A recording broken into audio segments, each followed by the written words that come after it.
everyone, I am back. I know I've done like Washington State videos a while ago, but I deleted them because I rewatched them and I didn't really like them. So hopefully I'm doing better this time around. And yes, I recently came back from Gettysburg.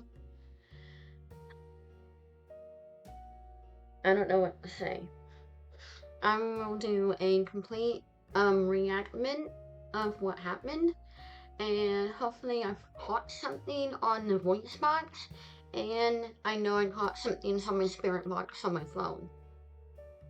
Speaking of spirits, I hope some of you saw that orb. But anyway, with that being said, um, let's just continue.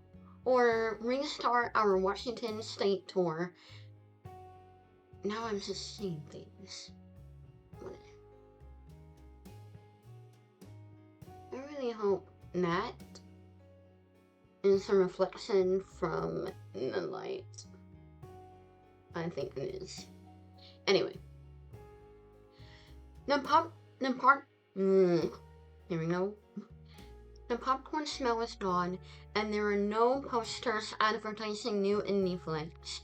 With good portions of the charm and character that made the old Harvest Exit movie theater in Seattle's Capitol Hill neighborhood a special place that has been retained, and it can be home to anyone looking for work out of the historic location. In the city where co-working spaces and popping up and gobbling up square verdants everywhere, changing the very nature of how people work, add Harvest Exit Co-working to the list of 1968. The property was sold to take and took on life as a true screen cinema called the Harvard Exit Theater. The theater ran for 47 years before closing in 2015. After the building was purchased by the Seattle-based Eagle Rock Ventures and slated for renovation. Founded in 2000, Eagle Rock was a real estate investment and development firm that does a combination of group-up projects as well as an adaptive reuse projects like the Harvard Exit. The company has one other co-working space in the Spinnaker building on Vasson Island. Founder of Scott Shapiro, who did not reveal the cost of the renovations, described that have been done to the three-story brick building and why he thinks it's an attractive option in the competition for the co-working tenants. I can't read that.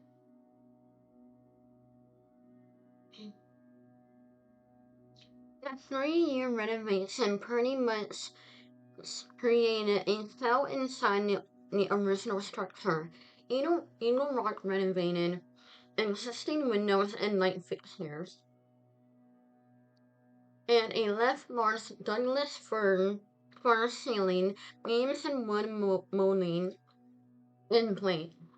But the historic rehab is meeting federal standards, created the need for systematic electrical and life safety and water and sewer upgrades, as well as adding previously non-existing elevators. What was once a ballroom on the 3rd floor, and later the second screen of the Harvard Exit Theater, is what became a new 5,200 square foot co-working space. Tenant can build it out for multiple tenants with shared desks, private offices, a conference room, kitchenettes, showers, and more. In ruined Seattle, where a familiar scene plays over and over as the old comes down and the new rises up, Shapiro said, "It's nice to be able to take an old building and create a new use that's productive and fits within the neighborhood and within the city." With the new office furniture moved into the place just a week ago, the owners are definitely looking to attract potential tenants. Papino laughed at the idea, using his sentimental history to some advantage. The Hartford Exit Theater, a three-story building in Seattle, carries a legacy much darker than its swarming facade presents. Well, in the early 1900s, the structure initially served as a women's century club, a gathering place for progressive-minded women of the time. However, beneath its historical significance lies a tapestry of eerie tales and unsettling occurrences that have turned the theater into one of the city's most haunted locations. It's believed to be a former member of the Women's Century Club hung herself inside the building. Are these illustrations true? The building was completed in 1925 and quickly became home of the Women's Century Club, a group that still converses in the building to this day. Gathering every third Friday of the month, even in its early days, the theater exuded an aura of antiqueness elements, a reminder of a bygone era. Yet, the seemingly tranquil space harbors secrets, whispers only by the walls, and have stood through decades of silent observations. In 1968, the building transitioned to the Harvest Theater, Seattle's first twin cinema, of Bernstein and Jim Austin, who converted the space were perhaps unaware that they were awakening something. I'm sorry. Okay, that's not a reflection from my computer. It looked like eyes. Something within its old walls. Reports of the otherworldly active began to surface almost immediately after the cinema opened.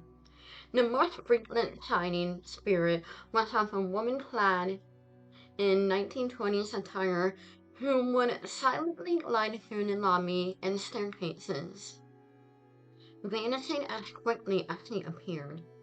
Interestingly, these ghostly sightings ceased abruptly in 1987. Sorry, my computer's just doing something really weird.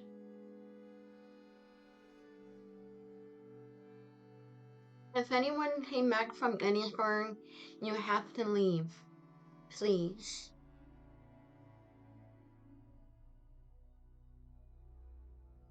They said if anything follows you from Gettysburg, which is a highly likability, um, that if you just ask them to leave, they will within 24 hours, according to various witnesses and the people who live in the town themselves. So, I'm really hoping that worked. Leading many to speculate that some spiritual thresholds have been crossed, releasing or building the restless souls within. For For 47 years, the theater captivated Seattle's restless souls with the theater captivated Seattle's residents with its selection of independent and foreign films. But beneath the silly old glamour, and darker story unfolds. In 2015, the theater closed its doors, and the building was sold to a developer named Shapiro. who transformed it into a restaurant and office. Yet, despite the renovations, the building's haunted reputation remains as potent as ever. Beyond the otherworldly, the Harvest Harvard Exit Theater harbors physical mysteries as well. The building contains a sub-basement below the main basement. Once used as a store extra supplies for the theater, the sub-basement housed a large Inobromio furnace, a relic from the time when the theater's purpose was still evolving. Rumors per rumor perks that during Prohibition, a nearby ice cream parlor served as a speakeasy and pardons would escape through the tunnel leading to the theater basement when the authorities came knocking. The building's second floor also hides a bizarre feature, a shower with a urinal installed inside it, a detail that has perplexed many who have encountered it. Even more mysterious than the discovery of a hidden room, a small window allows a glimpse into the forgotten space where an old furniture still sits, untouched and undisturbed, as if waiting for a company who will never return. The stories of Harvard Exit Theater's hauntings are also varied as they are chilling. One of the most enduring tales involves a woman who, during the building's time as a women's sensory club, allegedly hung herself in the upstairs lounge. Her spirit is said to have wandered the building, a tragic figure lost to a loop of despair. Visitors and employees have reported an eerie sensation in the lawns, cold spots, inexplainable feelings of dread, and unsettling sensation of being watched. In the theater's heyday, ghostly enthusiasts would flock to the site, hoping to catch a glimpse of the spectral woman. Some even Some even attempted to dig into the basement walls, driven by rumors of a skeleton buried within. Though no such remains were ever found, the persistent lore only fueled the building's haunted reputation. Another curious tale involves a photograph taken by a visitor after watching a ghost-themed movie at the theater. A man had a photo signed by a female employee, yet when he asked for her name, she refused to give it. A strange occurrence considering all employees wore name tags. The photo itself, featuring a mysterious girl standing by a window, became a subject of debate among photographers who its exposure levels oddly consist as if the image had captured something not of this world. The Harvard Exit Theater have made on renovations and transformations, but its haunted history remains an undeniable part of Seattle's folklore. The spirit that once walked this hall seems unwilling to leave. The story is woven in everyday fabric of the building.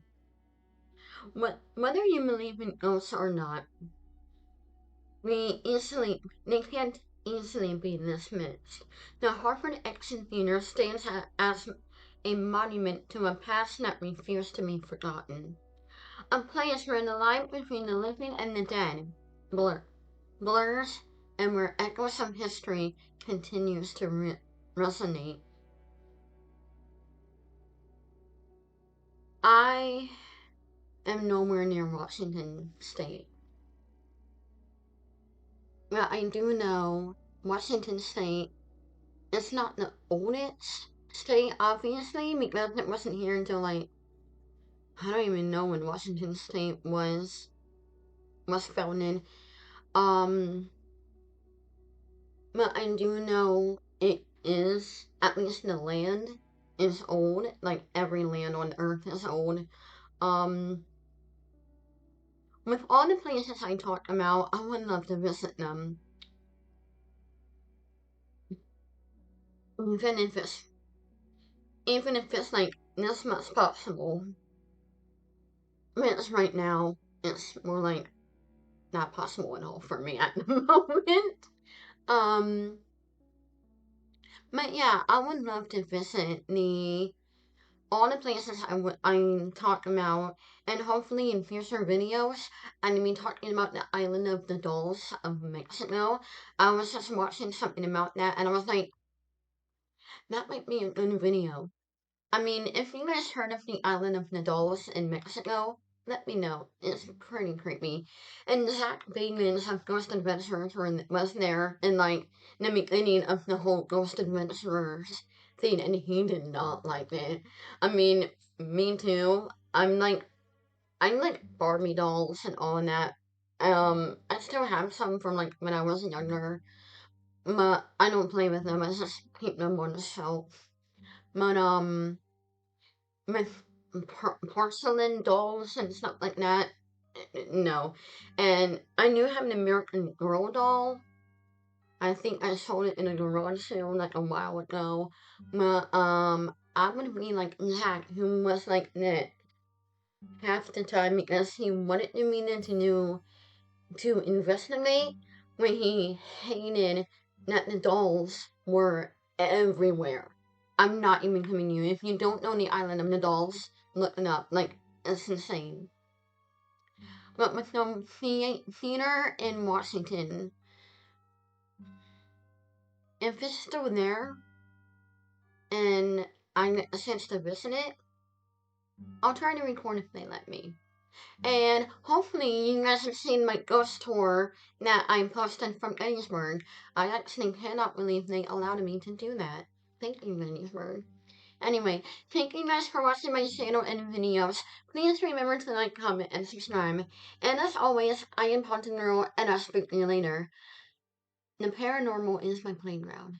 And until next time, pleasant dreams.